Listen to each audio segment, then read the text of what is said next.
On this video, I'm going to talk through some of the challenges that I've set for myself this year, some of the goals that I'm aiming for, and the reasons why I have set out these goals for the year. The first challenge I've set for myself is running a sub-3 hour marathon.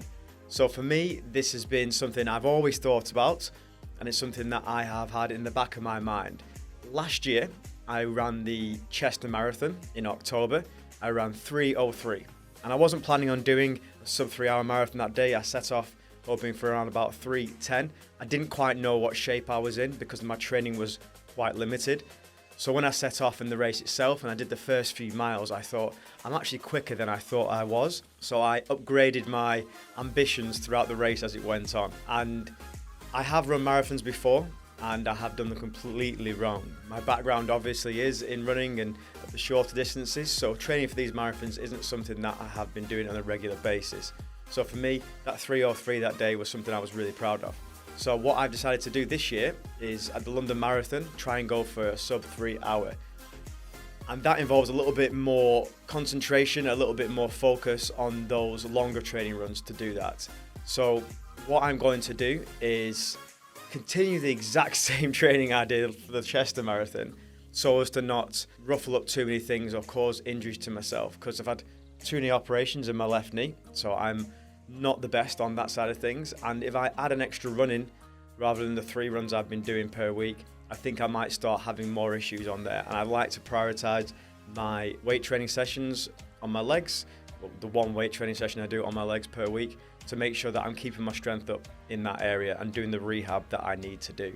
So the goal itself is to run a sub-3, so I'm going to set off potentially with the 3 hour paces and then see how I feel. Reality is, in my mind, I think I should probably be aiming for around about 2:56. But on a marathon day, you never know. It could be the hottest day ever. It could be wind, rain. You never know what you're going to get. So I'm just going to try and depressure it for myself. Set off at a solid pace rather than at 3:10 pace like I did at Chester. Set off at the 3 hour pace and see how I get on. I'm really excited for this particular challenge because the marathon is such an important part and aim that runners have throughout a year. And for me, if I've got this in the early part of the year, it keeps me focused up until that April period. There are lots of fantastic races out there, lots of fantastic marathons out there that you can run. We have run through the Gateshead and Newcastle Marathon coming up in May. We have the Shakespeare Marathon the same day as the London Marathon, which are both cool races to do. I've just got a place at London this year, so I thought I'm going to have a go at it. My next challenge, after I've hopefully completed it, if I didn't, then I'll probably get close to that 3 hour mark. I'm going to do a High Rocks event. So this is something that's really popular right now. People are wanting to do these High Rocks events. It's a challenge. I understand why it's a challenge.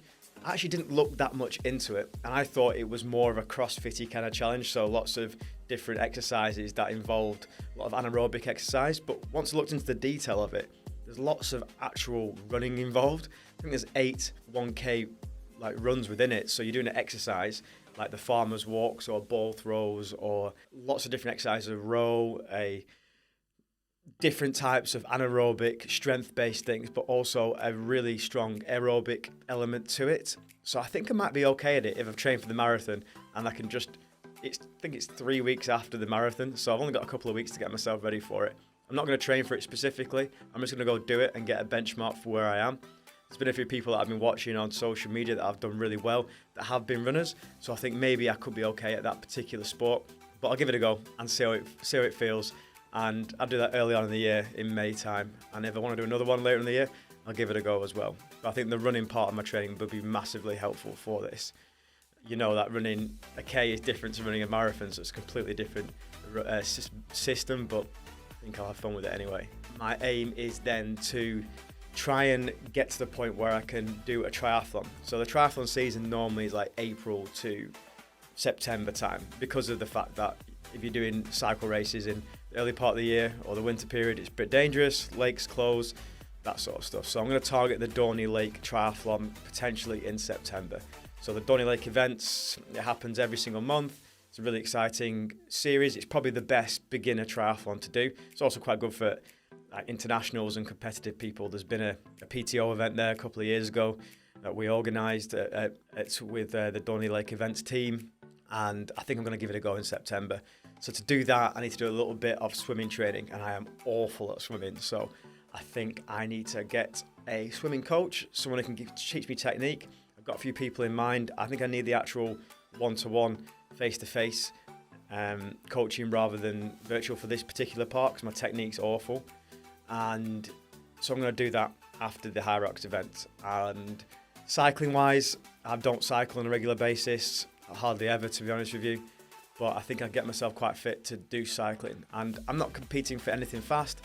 I've just only done a sprint triathlon before, so now I want to try a standard triathlon with my major goal in a few years' time to be able to do a Ironman event. So initially, sprint triathlon already done, ticks off, and now for a standard triathlon, I'm going to have a go at that as well.